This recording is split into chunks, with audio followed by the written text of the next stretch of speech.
και ο αριστερός είχε 0,88. Που σημαίνει ότι μάλλον δεν περίμενε. Κατά λάθος ξεκίνησαν και οι δύο και δεν ακυρώθηκαν. Δεν γίνονται αυτή η χρόνια επίδραση. Αυτή η χρόνια επίδραση είναι παγκοσμίου. Μπράβο και τους πρώτους επίδρασης. Αριστερά, νούμερο 82, δεξιά. Χόντα Σία Ρίξτερσον.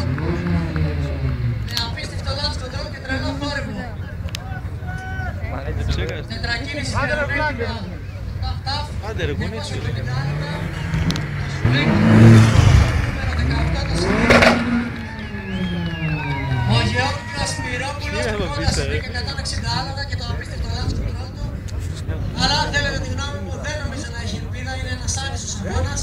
Μακάρι να πάνε όλα καλά, μακάρι να είναι κοινό.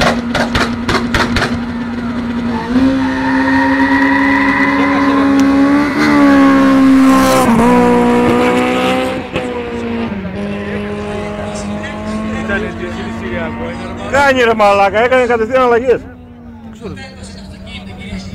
Γι' αυτό τα φέραμε εδώ πέρα σήμερα.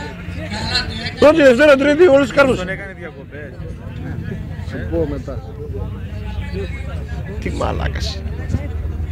Πολύ καλός χρόνος, άσχετα αν δεν κουβάτε το αυτοκίνητο του πατίναρε.